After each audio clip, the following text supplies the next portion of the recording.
Está no ar o Nós Pode, o podcast das discussões sociais. No episódio de hoje, discutiremos o golpe de 64, a sombra da ditadura no Brasil de hoje. E para isso, nós convidamos o professor Saulo Monteiro. Saulo, como disse, é professor de geografia, especializado em gestão escolar, trabalha como professor de educação básica no Rio de Janeiro e se interessa, é pesquisador por geopolítica, neoliberalismo e construção democrática. No meio de todas essas questões que nós trouxemos à baila essa discussão tão importante. Lembramos a vocês que nós estamos lá no Instagram, né? @nospod.podcast. Vai lá, nos segue no canal, se inscreve no nosso canal do YouTube e segue a gente também no Spotify, onde os programas são disponibilizados todas as quintas-feiras, às 20 horas. Os episódios novos estão disponíveis tanto na plataforma do Spotify, como também disponível no YouTube. E como nós estávamos aqui falando, né, Saulo Monteiro, seja bem-vindo. É um prazer ter você aqui conosco, meu querido amigo. Eu que te agradeço, Alexandre, pessoal da produção aí também. Está sendo uma honra estar em espaço com vocês e podendo discutir alguma coisa que ao mesmo tempo nos entristece, mas nos anima, porque a história precisa ser contada para não se repetir, não é mesmo? Exatamente. E eu queria lembrar para vocês que a produção do Nós Pode é feita por Ian Luca. Então, produção e assessoria de Ian Luca, que está sempre aí conosco na retaguarda, mantendo a qualidade do nosso querido Nós Pode, o podcast das discussões sociais. Para começarmos a nossa discussão, nós gostaríamos de falar, né, e perguntar aqui para Saulo, quem eram os principais atores envolvidos no golpe. A gente percebe que o tempo passa, já que são 60 anos de história, e uma parte da história é distorcida, porque muitas vezes quem conta a história é o algoz, né? E durante a contação dessa história, muita coisa se perde. Então, por isso eu acredito que essa pergunta seja importante para iniciarmos o nosso debate. Quem eram os principais atores envolvidos no golpe? Não dá para a gente conversar sobre isso, Alexandre, sem voltar um pouquinho no tempo, né?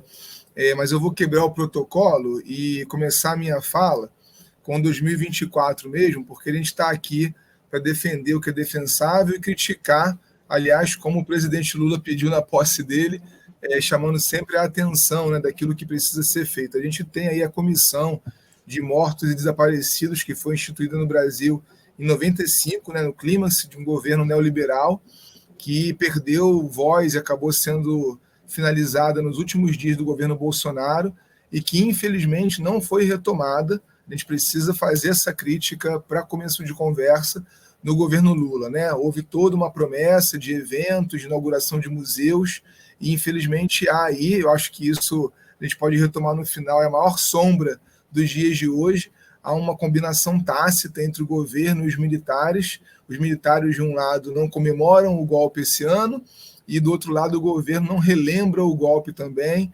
numa composição política. É claro que de fora é tudo mais fácil, é fácil criticar, a gente sabe que dentro é uma outra história, mas é uma grande perda, talvez a maior derrota, né, desse primeiro ano de governo aí, Lula, ter silenciado esses 60 anos de golpe. Os atores envolvidos ali, né, Alexandre, eles retomam a um momento um pouquinho anterior a 64, porque a gente sabe que o golpe quase saiu em 61, né? A gente tem ali a renúncia do Jânio Quadros, e na época as eleições elas funcionavam de maneira um pouco diferente, para o nosso ouvinte ficar familiarizado com isso. Havia uma eleição para presidente e uma outra em paralelo para vice-presidente. E o vice-presidente à época é o nosso João Goulart, né? O famoso Jango. E ele é um oponente político do Jânio Quadros, de maneira que a gente tem aí uma grande instabilidade política no momento que o Jânio Quadros renuncia.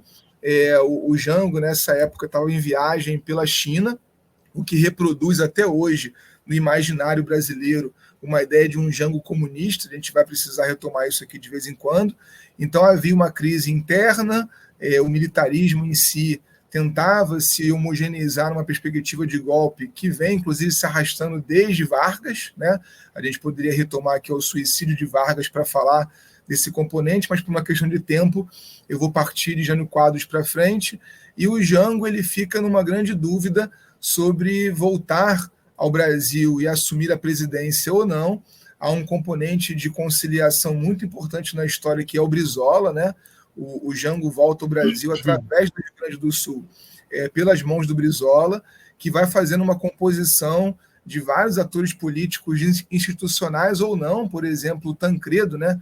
Era um político sem cargo naquele momento e faz parte dessa composição que traz o Jango de volta para assumir, mas incrivelmente não como presidente, né? O Jango tem duas posses diferentes. Na primeira, ele assume um parlamentarismo, que é o que os militares aceitam. Então, os atores importantes desse golpe aí é uma classe militar completamente jogada numa instabilidade, um cenário internacional também complexo, um Brasil em crise, e fala-se, os especialistas falam, em quase uma guerra civil.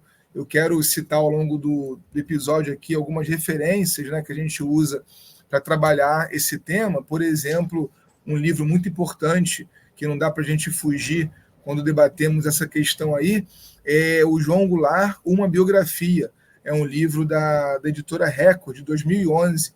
E a gente tem ali um trabalho bastante importante de documentação que vai evidenciar para a gente que quase o Brasil entra realmente numa guerra civil ou num golpe de Estado em 61. Pois bem, o Jango consegue assumir o poder através do princípio do parlamentarismo, fica indicado um referendo para 65 para se avaliar o parlamentarismo ou o retorno ao presidencialismo.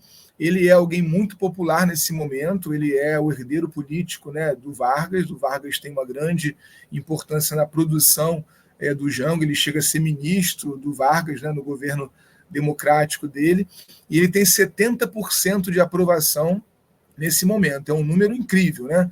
É um número que nem o Lula, lá no primeiro mandato dele, que foi muito popular, não conseguiu alcançar. Então o Jango tem 70% de aprovação, consegue puxar para 63 esse plebiscito e toma posse novamente agora como presidente da República. Então é muito importante a gente, em termos de golpe de 64, lembrar que essa é uma tentativa que vem se desenhando e que culmina numa apresentação bizarra, né, assim, bizonha, de um Jango comunista, que é quase sempre, né, a gente sabe, o Lacerda que constrói isso, e existe aí uma tentativa de popularizar a ameaça comunista. Essa é, inclusive, a narrativa do próprio Bolsonaro, né? O Coiso, ele está aí absolutamente usando essa narrativa ao longo da sua carreira política. Não sei se vocês lembram, mas em 2013, quando existe ali a exumação dos restos mortais do Jango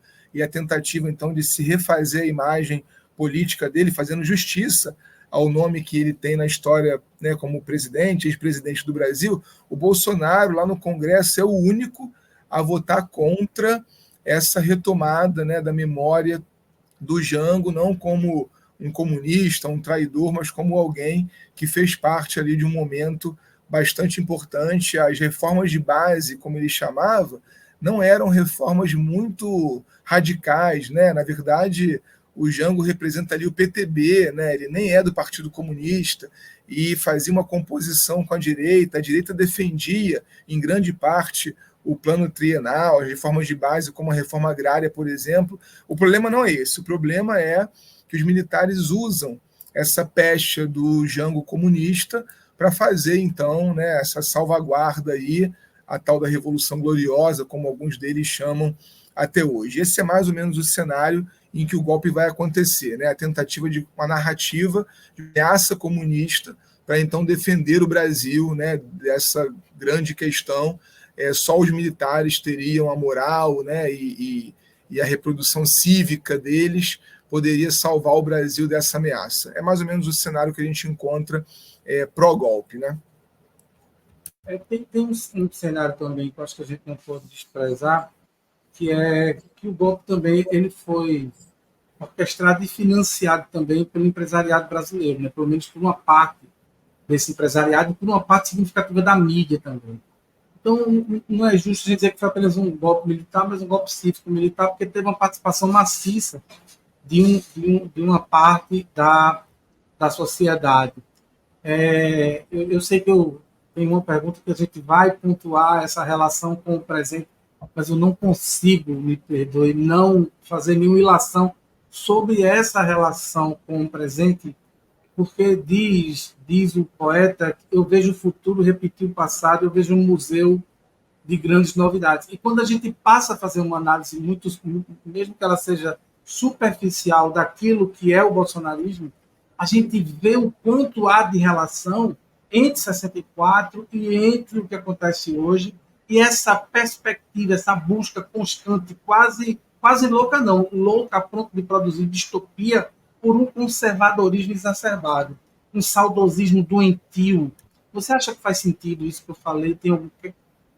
Tem algum sentido? Tem como a gente produzir algum tipo de link? Total. Eu acho que a mentalidade fascista, né, Alexandre, ela está no ar, né? Existe um espectro político muito representado, inclusive, pelo religiosismo acentuado, né, do povo brasileiro, que segue num ambiente de manada, né, num ambiente de massas, ideias que parecem superiores, que parecem divinas, e que quase sempre repetem o conservadorismo, que é uma das bases, né, desse fascismo.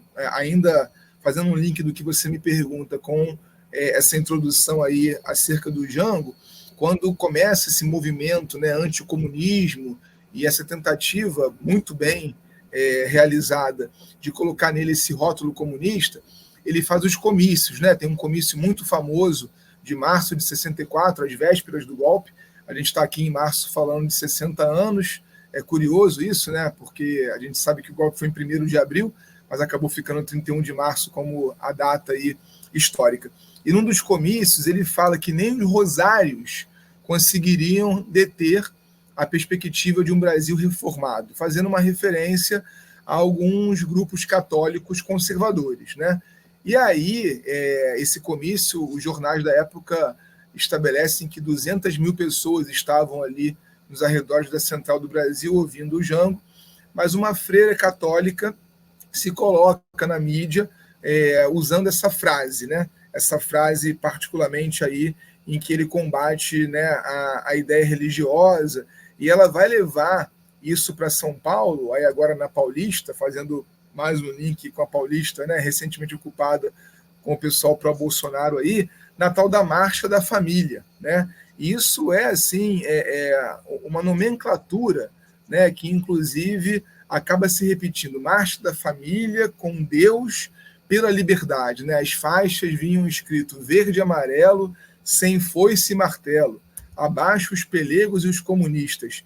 São momentos em que a história se repete demais, né? Porque a gente está falando aqui de pelo menos uma geração para trás. Em determinadas regiões, a gente está falando de 2 gerações para trás, de pessoas que muitas vezes não têm acesso ao conhecimento formal para estarem reproduzindo aquilo que se deu, né, naquelas manifestações lá, mas que reproduzem a ideia, né? O Bolsonaro, ele foi o que aconteceu certamente de pior na história do executivo brasileiro, mas ele representa uma mentalidade que é muito antiga, né? Como você falou muito bem, que é defendida pelo capital, né? O capital na mão do empresariado. E a gente precisa dizer também, né, que mais para o final ali da ditadura, nos chamados anos de chumbo, o capital estadunidense também, né? Não só o empresariado brasileiro, como o dinheiro comprovadamente dos Estados Unidos, sobretudo produzindo um milagre econômico ali. Isso está mais para o meio do nosso debate de hoje, mas nos governos Médici, por exemplo, a gente teve uma entrada muito forte de capital para manter desesperadamente essa ideia conservadora. A ideia de conservar as estruturas de maneira desigual, é claro que não combinam, por exemplo, com reforma agrária. E a reforma agrária do Jango era algo absolutamente capitalista, né? Ele mesmo morreu no exílio num grande latifúndio que ele tinha no Uruguai, né? Então, não se tratava de uma reforma de base comunista, revolucionária, era muito mais uma sensibilidade democrática, uma sensibilidade pró-igualdade, né? E isso contraria muito os interesses dos grandes capitalistas. Então a gente vê isso se reproduzindo ainda hoje. É claro que com a vitória neoliberal, né, pós-redemocratização, ficou fácil a gente produzir no Brasil e reproduzir a desigualdade, mas esse momento do golpe ele é muito triste, porque a gente vivia um momento realmente muito propício, em termos populares mesmo, né, de revisão da Constituição e de uma redistribuição da renda. Só que isso não interessa, né, aos grandes capitalistas e, naturalmente, que a corrente militar está representando, né, os militares sempre estão representando os grandes interesses.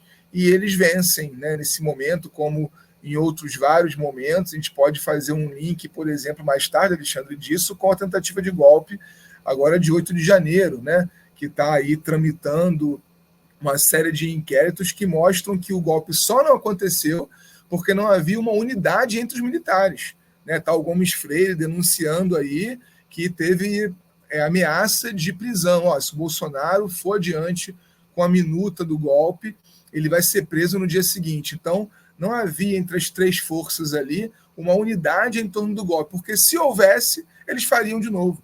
Né? Então, os links são absolutamente possíveis de serem desenhados aí, sabe? Na verdade, é a mesma classe. O Lula comete mais um erro histórico, né? Quando ele faz aquela fala dele lá de que os generais de hoje, o generalato de hoje tinha 4 anos de idade quando o golpe aconteceu. A gente não pode remoer o passado. Remoer o passado é uma ova, né? A gente precisa relembrar, sim, aquilo que aconteceu, porque esse generalato tinha 4 anos de idade, mas só se formou graças a essa mentalidade. E até hoje, os militares se formam entendendo que houve uma revolução gloriosa que espantou o perigo do comunismo. Até hoje, na AFA, na AMAN, as academias divulgam isso, sabe? Abrindo mão da perspectiva histórica que a Comissão da Verdade cansativamente já adotou, que o próprio FBI, que a CIA, já demonstraram pela sua documentação que houve mesmo, né, um golpe civil-militar.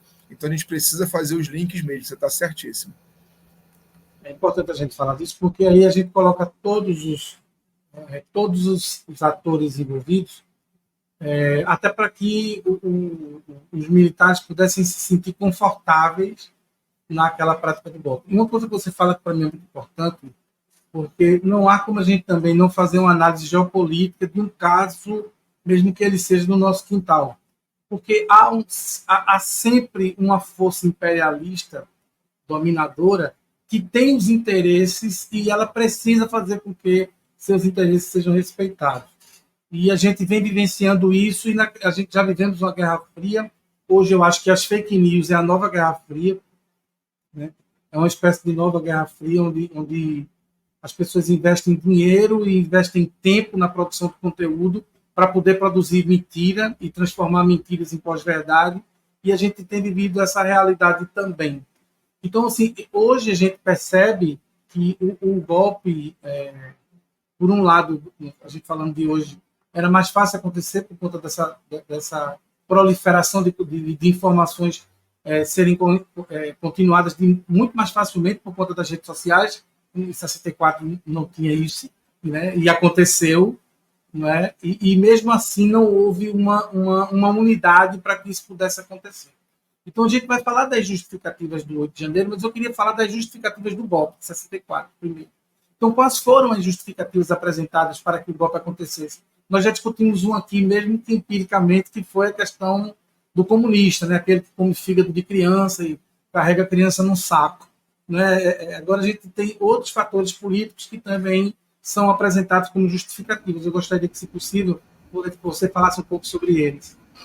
É importante, do ponto de vista geopolítico, a gente lembrar que a América Latina, né, como o Eduardo Galeano, né, saudoso Galeano, dizia, ela está sempre a serviço dos Estados Unidos. Né? Infelizmente, não é só do ponto de vista militar, é também por toda uma indústria cultural que as revoluções socialistas que se desenham aqui no continente, elas são sempre estocadas, né, pelo capital estadunidense. Isso nós temos exemplos antigos e recentes. Não sei se você se lembra da espionagem no governo Dilma em relação ao pré-sal brasileiro. Até hoje isso não está esclarecido, né?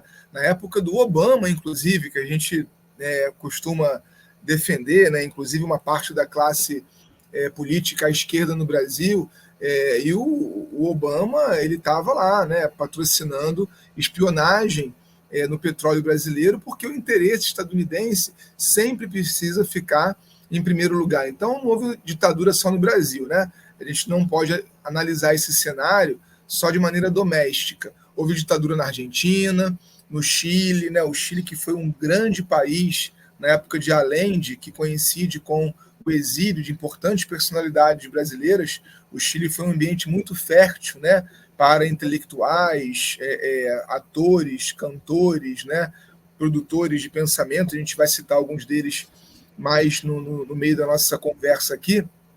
A gente teve na América Latina como um todo, e Cuba foi o único lugar que os Estados Unidos não conseguiu evitar, em termos de construção social, uma mentalidade socialista, mas aí também evitou a riqueza daquele país, né?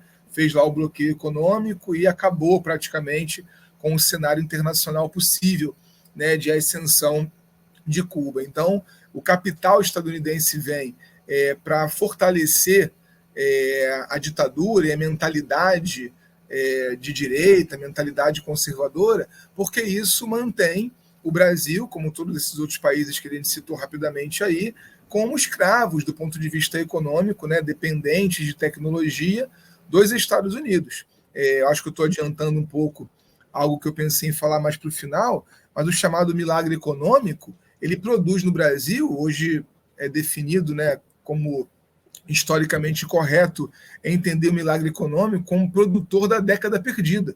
O Brasil cresceu na década de 70, Alexandre, em números comparáveis à China do início do século XXI.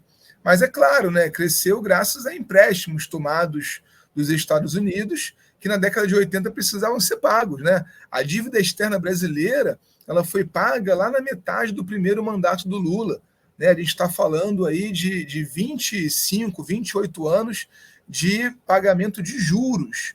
Então é fácil crescer, é fácil fazer a ponte Rio-Niterói, né? Fazer a Transamazônica, como aconteceu durante o milagre econômico, né, entre aspas, porque a gente estava tomando dinheiro. É como uma família que pega um empréstimo e durante 6 meses se sente rica, né, consumindo tudo que nunca pôde consumir, mas a partir do 7º mês, quando a primeira prestação chega, ela não sabe para onde caminhar, né? O Brasil foi isso durante muito tempo. Tem, inclusive, um outro livro, né, que a gente está adiantando aqui, esse é o livro mais antigo aqui da minha lista, que é Economia, Milagre e Antimilagre, do Inácio Rangel, é de 85. Esse livro está ali naquele momento da Constituinte, e ele mostra como que o Brasil produz pelo milagre esse antimilagre, né, que seria a década perdida. Depois a gente pode conversar como que a década foi perdida economicamente, mas culturalmente foi uma grande década e os porquês disso também, né?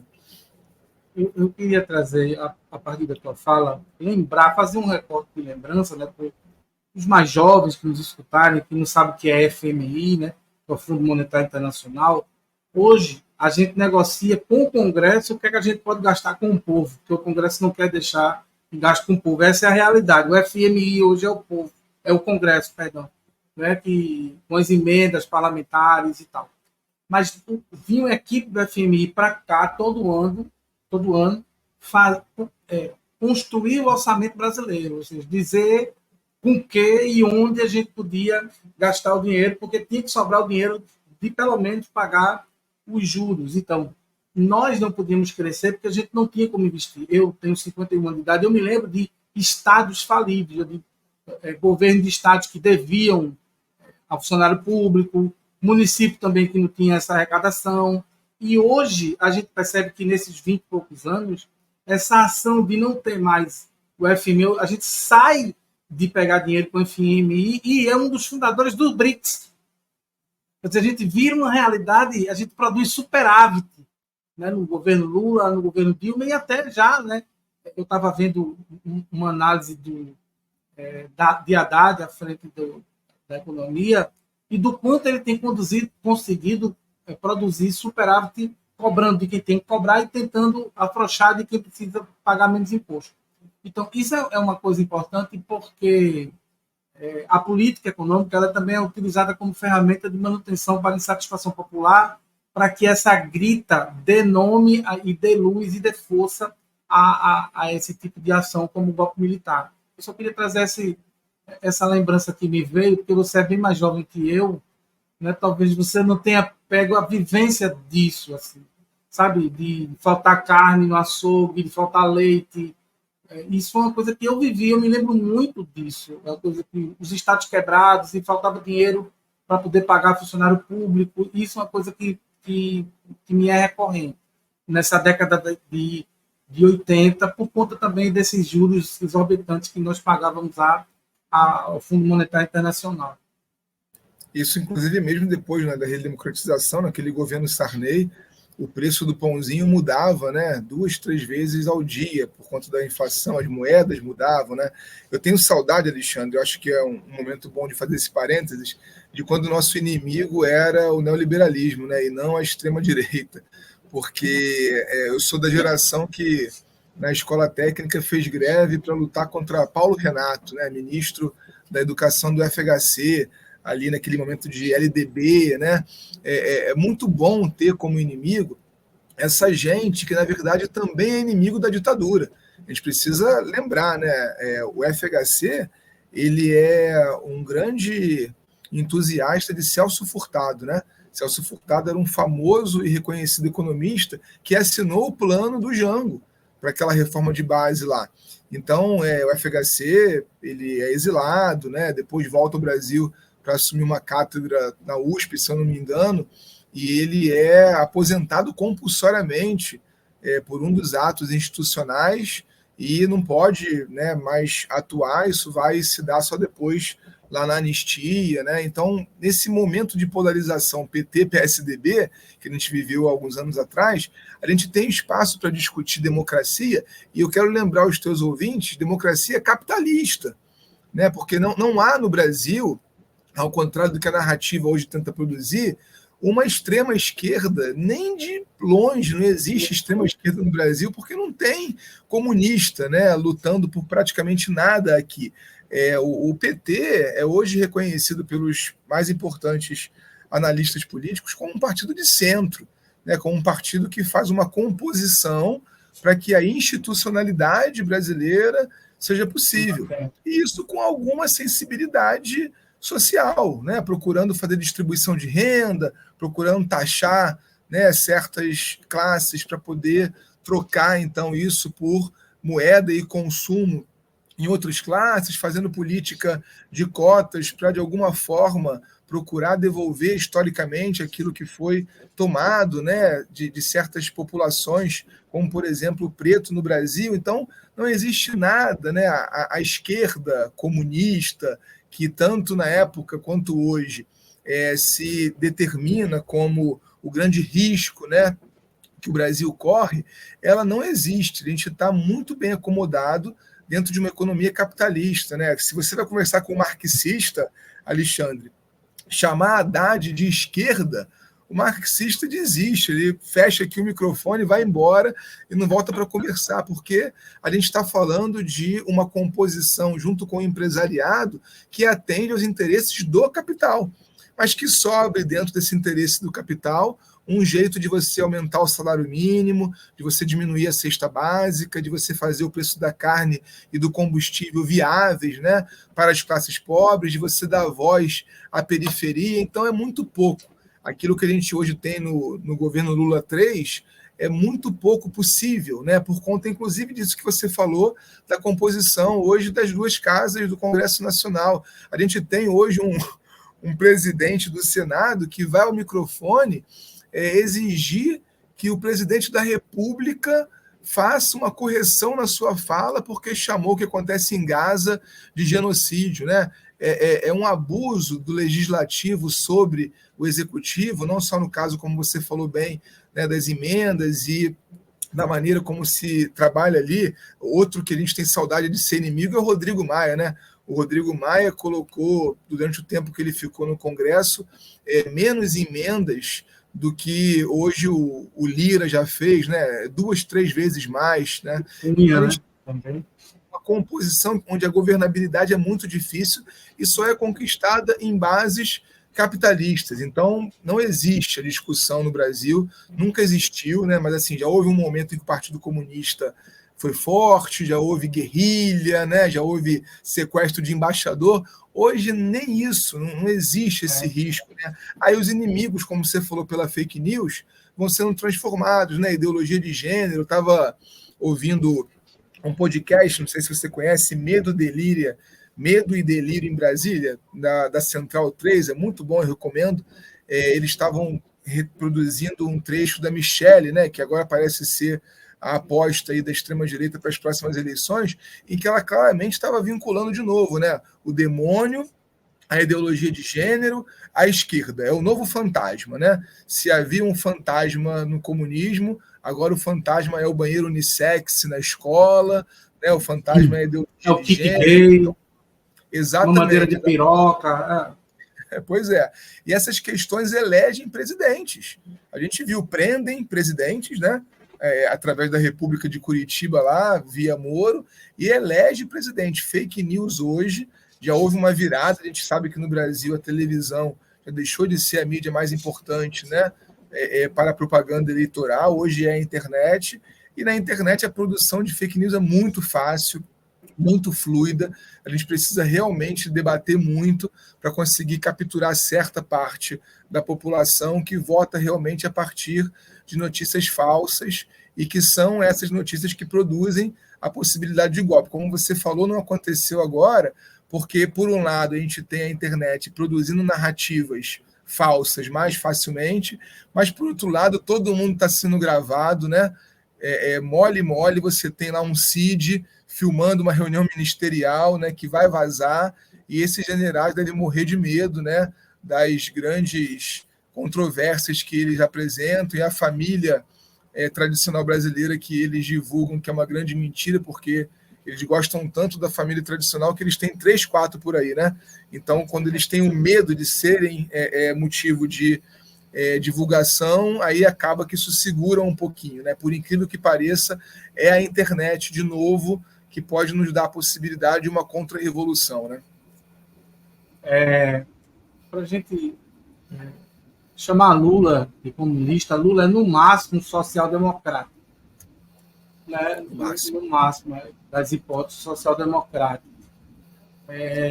Eu queria lembrar para vocês que nos escutam, que nos veem, que nos assistem, que o nosso podcast das discussões sociais é um oferecimento da Ferremig Serviços e Equipamentos de Soldagem, que fica aqui na rua São Mateus, número 645, na Iputinga, aqui no Recife. O WhatsApp é 81999761962. Repetindo para vocês, o nosso parceiro, né, a Ferremig, Serviços e Equipamentos de Soldagem. Procura lá Simone ou Ferreira, a partir do WhatsApp 81999761962. E também Marta Designer Gráfico, identidade visual, logotipo, banner, material de divulgação, card, capa de livro. O WhatsApp de Marta é 85, lembrando para você que Marta é de Fortaleza e não aqui de Recife, 85988437109. Repetindo para vocês, 85988437109. Queria aproveitar esse momento para pedir para que você que ainda não se inscreveu no nosso canal, se inscreve no nosso canal do YouTube, aperta o sininho, né, recebe as notificações quando tiver conteúdo novo, né, segue a gente lá no Spotify, também no Instagram. O nosso Instagram é @nospod.podcast. Os nossos episódios são sempre colocados à disposição para vocês, são disponibilizados sempre às quintas-feiras, às 20 horas, tanto no canal do YouTube quanto no Spotify, de maneira simultânea. E também temos aí o nosso querido Ian Luca, que está na assessoria e na produção do nosso trabalho. E hoje o nosso tema é Golpe de 64, de 1964, a sombra da ditadura no Brasil de hoje. E o nosso convidado mais do que especial é o nosso querido Saulo Monteiro, lá do Rio de Janeiro. E dando continuidade aqui à nossa discussão, nós falávamos que Lula era, no máximo, um social-democrata. Né? E estávamos falando, por exemplo, quando a gente fala hoje, eu vejo certas pessoas falarem de marxismo, e quando eu vejo algumas pessoas que são assim verdadeiramente idólatras daquela teoria e não dialogam muito, eu fico pensando que a gente quer contextualizar tudo, mas parece que o comunismo não precisa ser contextualizado. Então a gente quer falar de um comunismo numa época onde não existia rede social, onde não existia uberização do trabalho, onde as relações de trabalho eram totalmente diferentes das relações de trabalho que existem hoje, né? Os sindicatos totalmente diferentes, e a gente quer tratar daquilo no dia de hoje da mesma maneira, sem nenhum tipo de produção de, sei lá, de contextualização à realidade social, política, humana do século XXI. Então, eu percebo que há vários impactos na economia provocados pelas decisões, por exemplo, meu Deus, que Moro foi o nome da A ação. Lava Jato, a Lava Jato. Obrigado, me fugiu a memória. Gratidão. A Lava Jato, ela atingiu, por exemplo, toda o empresariado de construção pesada do Brasil, ele foi extinto, né, em nome da Lava Jato, e nós perdemos bilhões de dólares em investimento e perdemos um monte de vaga de emprego. Então, toda a ação ela provoca uma reação. Isso é uma das reações. Então, com o golpe de 64, impactou a economia. Não, desculpa, eu quero falar primeiro de uma outra coisa, depois a gente vai para aí. Como o golpe afetou a democracia e as instituições brasileiras? Eu acho que é importante a gente falar disso. E quais foram as mudanças significativas que aconteceram? Por incrível que pareça, Alexandre, é importante dizer que depois do golpe veio uma ditadura. Né? Isso é incrivelmente refutado até hoje pelos militares. Como eu dizia, em 2013, às vésperas ali da comemoração, né, se é que a gente pode dizer assim, dos 50 anos do golpe, os restos mortais do Jango que estavam lá no Rio Grande do Sul, em São Borja, eles vêm, né, para Brasília, e há ali uma exumação para tentativa de um inquérito para saber se ele foi assassinado ou não. Aliás, não deu em nada isso, né? E o Congresso Nacional vota nesse momento aí a impugnação, né, a suspensão, o cancelamento daquela sessão famosa em que o Congresso disse que o Brasil estava sem presidente, o que foi uma grande mentira, né? Foi uma fake news muito fácil de convencer. O Jango, na verdade, estava no Palácio das Laranjeiras, aqui no Rio de Janeiro, despachando em 31 de março de 64, quando ele soube que as forças armadas de Juiz de Fora para o Rio vinham em sua direção. Então ele vai para o Rio Grande do Sul, ainda fica uns dias no Brasil, e o Congresso vai dizer que o Brasil estava em vacância, né? E por isso, então, uma junta militar assume interinamente a presidência.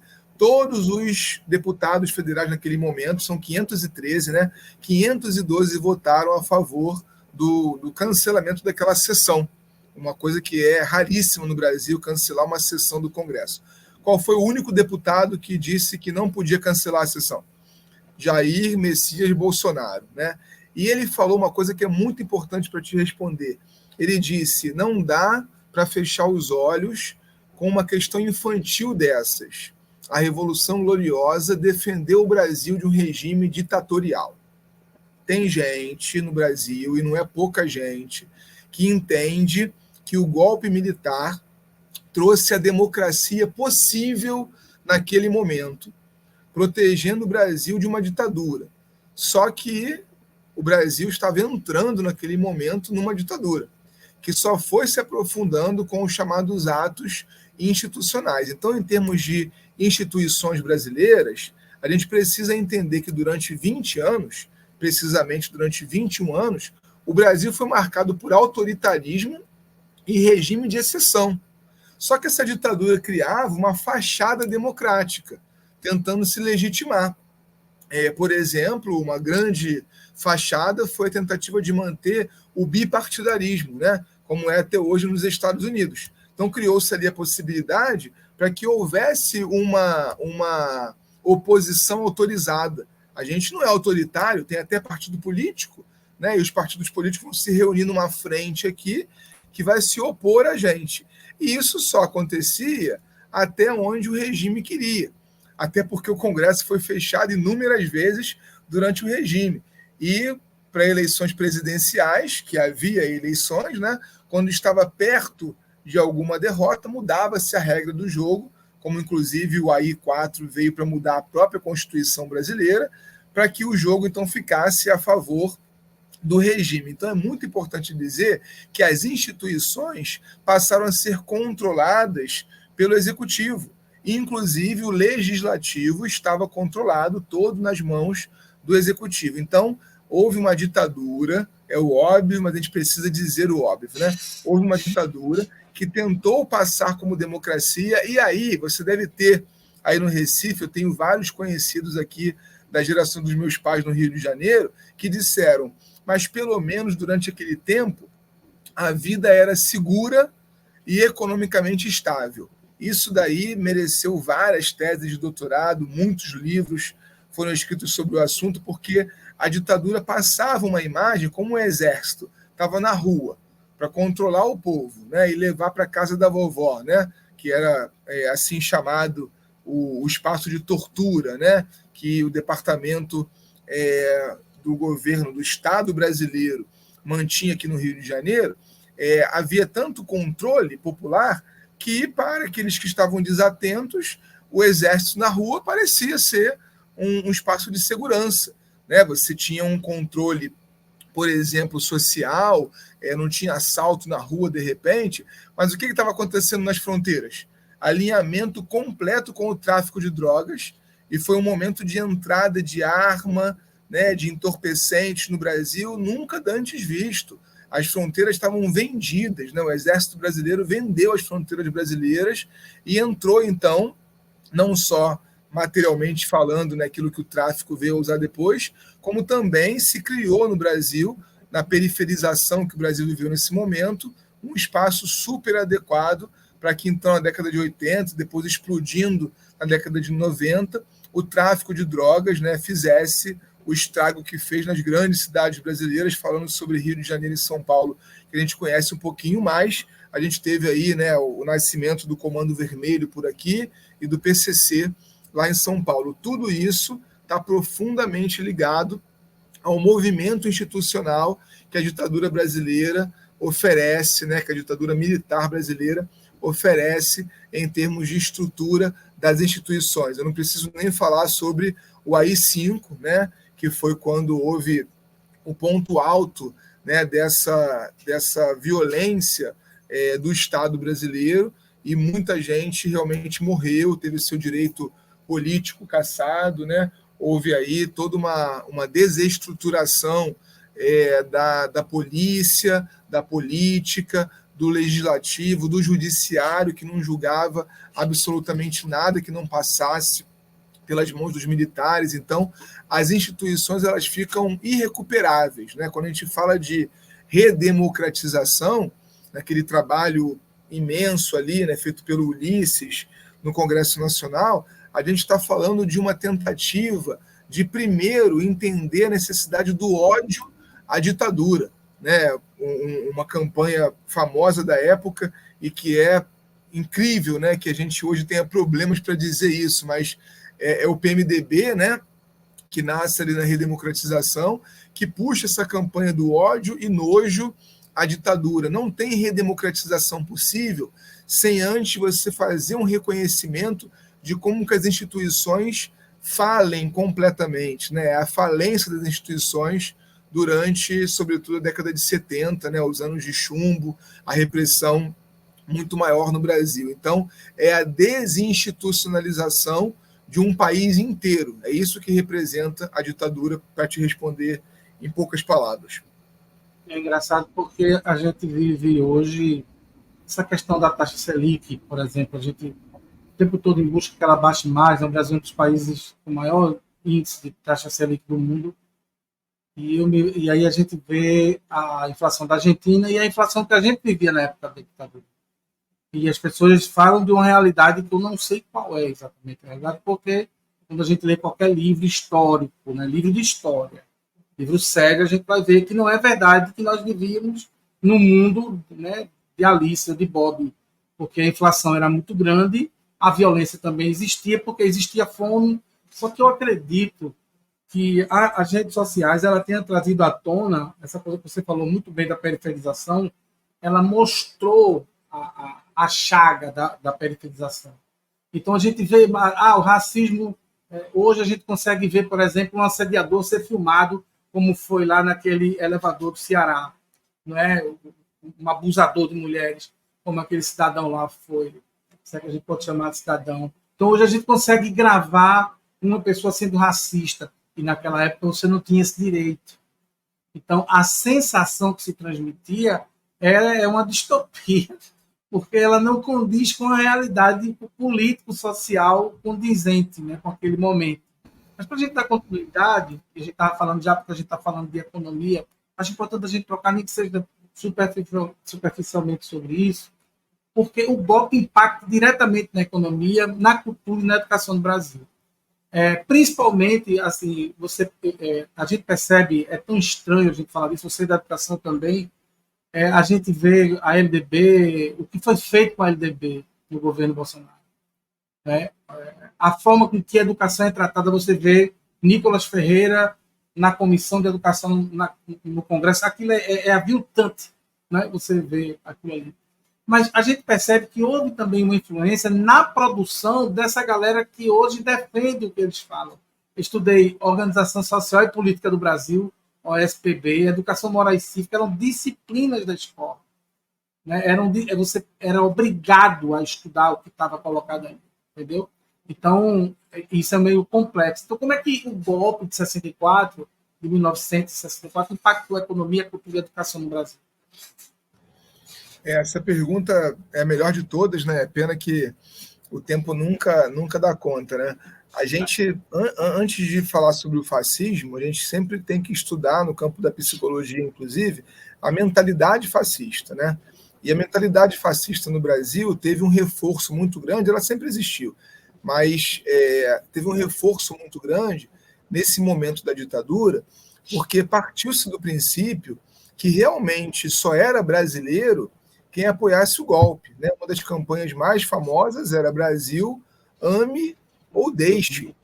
Né? O alto exílio de grandes personalidades, daqui a pouco eu quero citar alguns nomes importantes que deixaram de fazer história aqui, ou que vieram fazer história tardiamente aqui depois da lei da anistia, mas do ponto de vista econômico, o Brasil perdeu não só oportunidades de negócios, como ele teve, e essa sem dúvida é a principal consequência econômica da ditadura, é um endividamento externo terrível, né, que fez com que o Brasil ficasse realmente na periferia da economia internacional, como era do desejo dos Estados Unidos. Você citou mais cedo o BRICS, né, eu não tive oportunidade de comentar, o Banco do BRICS, hoje ainda lentamente retomado por conta da composição que foi necessária fazer para esse Lula 3, mas o Banco do BRICS é uma revolução, Alexandre, porque imagina você pedir dinheiro aos amigos, e não aos inimigos que estão com bases militares no mundo inteiro, e que se você não rezar na cartilha deles, você começa a viver certos riscos, como, por exemplo, da implementação de uma ditadura. O poder dos Estados Unidos, em termos econômicos, é terrivelmente grande. Né? Em 2003, para falar de uma coisa contemporânea, recente, e não ir muito atrás, lá no Vietnã, por exemplo, os Estados Unidos invadem o Iraque, tendo uma votação na ONU que só não foi unânime no Conselho de Segurança, porque ele votou a favor. Todos os países votaram contra a invasão do Iraque, porque as tais armas químicas não estavam comprovadas suficientemente. E o que faz um país como os Estados Unidos quando está contrariado na ONU? Vai lá e executa o que quiser, porque a ONU está na mão dos Estados Unidos em termos orçamentários. E a América Latina, guardando as devidas proporções, ainda mais. Né? Então, o Brasil acostumou-se na ditadura a ser oficialmente o quintal dos Estados Unidos. Como o país mais populoso, né, nas Américas, depois dos Estados Unidos, o Brasil é uma grande potência, né? Uma potência hídrica, uma potência demográfica, uma potência energética, né? Porque, como você citou, a Lava Jato lá tentou entregar mais uma vez o petróleo brasileiro na mão dos Estados Unidos, a construção, tudo aquilo que é importante, que pode fazer a commodity brasileira com um valor um pouquinho mais bem agregado, acaba sendo estadunizado, né, por assim dizer. Repara você que o que sobrou para a gente foi a soja, o minério de ferro, né, a carne, é tudo commodity no campo primário. A gente não conseguiu decolar para fazer, por exemplo, uma Samsung aqui. Né? Olha aí no governo Bolsonaro como é que foi o investimento na fabricação de aviões, né, que o Brasil conseguiu mais ou menos levantar a mão no cenário internacional, produzindo alguma coisa pela Embraer lá, de alta tecnologia.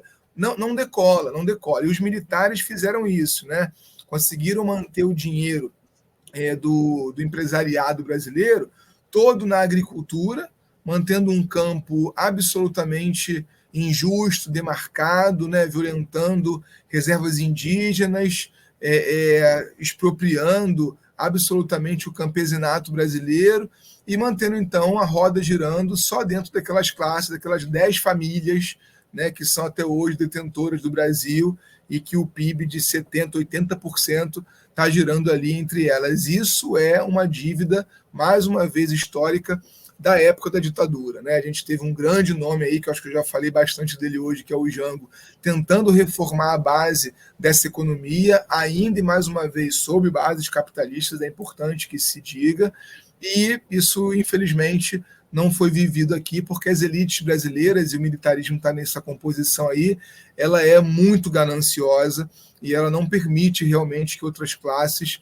ascendam. Não é à toa, né, que a gente vê aí ministros do Bolsonaro reforçando a ideia de que pobre tem que estar na rodoviária e não no aeroporto. Né? Isso é muito revelador no Brasil. O pobre tem que estar na rodoviária e a classe média, no máximo a classe média, tem que estar no aeroporto. Enquanto o Brasil fizer essa divisão, a gente realmente não consegue deslanchar na economia. No campo da cultura e da educação, para citar alguns nomes muito importantes para a gente que é, né, da área, a gente teve aí um Caetano, um Gil, né, que são os mais famosos, mas um Cacá Diegues, né, gente? Uma Nara Leão, um Augusto Boal, do Teatro do Oprimido, que foram expulsos do Brasil e que produzem depois, interessantemente, a década de 80, né? Que é uma década muito rica. Alexandre deve ter vivido isso, né? Deve ter os seus ídolos de predileção aí na década de 80. Eu tenho os meus, apesar de ser só um pouquinho mais novo, mas muita coisa se produziu no rock, no teatro, no samba, né? Na década de 80, na MPB, no teatro, no cinema, graças ao retorno dessa galera que estava exilada. Pensando em termos de intelectuais, a gente tem na geografia o grande Milton Santos, essencial para o pensamento social brasileiro. Ele foi preso aqui na Bahia por 70 dias e depois foi para a Sorbonne. Na Sorbonne, ele produziu uma nova geografia. O Paulo Freire, Alexandre, Paulo Freire revolucionou a educação chilena quando ele poderia estar aqui no Brasil produzindo, ele que também foi preso no Brasil, julgado como traidor da pátria brasileira, né, e expulso do seu próprio país. A gente teve o Niemeyer, né, o Niemeyer que foi recebido pelos maiores arquitetos de Paris, os maiores engenheiros, né, da Europa receberam o Niemeyer na França, e ele ficou produzindo lá, Glauber Rocha, Ferreira Goulart, né, o próprio Brizola, o Gabeira, o FHC. Então foi uma galera muito boa no campo da educação, da cultura, das artes, que produziu mais para a Europa, em outros países da América Latina, com destaque para o Chile, e que não puderam produzir aqui, graças a essa impossibilidade da diversidade. E quem ficou ali isentão, né, guardado sob 7 chaves, para não ser preso e morto, né, como foi um personagem tão importante aí como Anísio Teixeira, né, e outros grandes do pensamento social, educacional, artístico brasileiro. É assim alguma coisa para a gente falar sem parar, no mínimo, para nunca mais se repetir. Então, daqui a pouco a gente vai terminar e eu vou querer terminar com aquilo que a gente começou. Não dá para não querer remoer. O passado tem que ser remoído mesmo, porque muita gente morreu e a gente precisa recuperar dentro da lógica da Comissão da Verdade, a Comissão de Mortos e Desaparecidos, para saber responder as famílias dessa gente, o que aconteceu. O que aconteceu com gente como os seus parentes que só pensavam diferente do governo, né? É interessante isso você falando aí, eu pensando, né, quando falou do commodity e tal. Eu me lembro do governo Bolsonaro comemorando a compra de um navio de óleo diesel. Sucateou toda a estrutura de refino e comemorou a compra de um navio carregado de óleo diesel da Rússia. Aquilo me deixou muito triste, porque denotava a mesma tática, sabe, usada no regime ditatorial, que é sucatear para poder comprar de fora. E produzir essa tal síndrome de vira-lata. A gente precisa ser breve, porque o nosso tempo realmente está chegando. Eu vou fazer uma das últimas perguntas para a gente poder caminhar para o final da nossa conversa, mas é importante a gente falar, você falou aí, eu não posso deixar de falar de Chico Buarque de Holanda, porque para mim tem uma representatividade muito grande nas suas canções, sabe? E é interessante como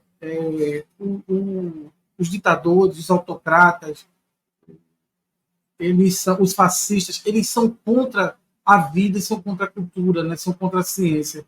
Como eles tentam fazer tudo para alijar o povo do acesso ao conhecimento.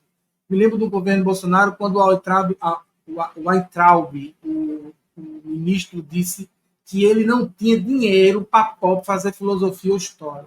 Primeiro, ele achou que o dinheiro do ministério era dele.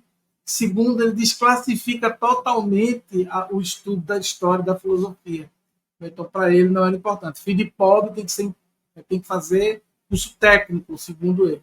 E a gente vê isso mudando do governo Lula para cá, com o investimento em política de reparação. Alexandre, é maravilhoso? Não, não é maravilhoso. Mas agora mesmo nós tivemos o anúncio de mais 100 institutos federais. Então a gente não pode achar que isso é ruim, sabe? A gente pode achar ruim o que estava acontecendo, as universidades sem conseguir terminar o ano letivo, porque não tinha recurso no ano letivo. Energia sendo cortada, água sendo cortada, internet sendo cortada. Né? Isso é que a gente não pode achar normal. Então, para encerrar o nosso debate, e aí a gente precisa ser breve realmente, quais as consequências e legados do golpe ainda visíveis na sociedade brasileira atual? Eu me arrepio muito quando eu passava na frente de um quartel aqui, próximo à minha casa, e eu via aquela multidão lá de pessoas acampadas pedindo golpe militar e pedindo liberdade. Tá? Você pede golpe de militar e pede liberdade na mesma frase. Então, isso é meio paradoxal. Não sei se você vai conseguir explicar, mas quais são as consequências ilegais do golpe ainda visíveis na sociedade brasileira atual? Eu acho que esse exemplo da porta dos quartéis ali de 8 de janeiro é um dos melhores para te responder, porque há uma respeitabilidade em relação à classe militar que vem da imagem de democratas que eles tentaram, em algumas classes conseguiram até fazer passar durante a ditadura, sabe? Os militares que estavam ali, inclusive, dando energia, muitas vezes água, né, comida para quem estava acampado na porta do quartel. Então, como a gente falou mais cedo, não tinha uma unidade entre eles, por isso o golpe não avançou, mas o protótipo dele está na mentalidade de que a classe militar ela é legítima para governar, sabe? Isso está na mentalidade brasileira até hoje, né? Existe uma certa tolerância com o autoritarismo, porque parece que eles estão preparados para conduzir a sociedade. E aí a gente só consegue ter liberdade, Alexandre, com justiça. Não existe liberdade sem justiça. E é isso que eles estavam querendo ali, né? Liberdade para pensar como eles pensam, a liberdade para prender quem pensa diferente, a liberdade para impor uma ideia que lhes parece certa. Então, a mentalidade fascista, ela é de um certo auto-engano, né? É claro que tem o mal, tem assim o nazifascismo, né? O Hitler da vida que sabia o que estava fazendo. Mas no baixo clero, tem muita gente realmente entendendo que o melhor é violentar consciências para impor aquilo que lhe parece correto. Então, que liberdade é essa? Né? É uma liberdade absolutamente destituída de justiça, né? De diversidade, de diálogo. Então, acho que esse daí é um grande legado assim que a gente não pode deixar de falar, sabe? Existe uma mentalidade fascista alimentada pelo autoritarismo que vem do quartel, pela formação da mentalidade militar, que realmente acha que é o guardião, né, o guardador da Constituição. Isso daí é terrivelmente presente na mentalidade brasileira e, assim, haja filosofia e história para a gente discutir e desfazer essa confusão. Só com curso técnico a gente não dá conta, não. É verdade mesmo, meu amigo. Olha só, nós estamos chegando aqui ao final de mais um episódio. Eu queria te fazer uma pergunta. Nossa conversa em uma única frase. Eu vou ficar com essa que me veio à mente, que eu acabei de repetir. Liberdade só com justiça. Enquanto a gente escolher entre uma e outra, vai dar ruim, vai continuar dando ruim. Liberdade só com justiça. E se a gente puder acrescentar justiça social aí, fica mais completo. Duas considerações finais, Saulo. Alexandre, eu quero te agradecer, agradecer aos ouvintes que tiveram paciência para chegar até esse minuto de número 60 aqui. Fico à tua disposição, foi uma alegria conversar sobre isso. E a gente precisa lembrar que eles não passarão. Por mais que estejam passando, a gente precisa debater de maneira aberta, de maneira horizontal, para entender o que tem de muito ruim.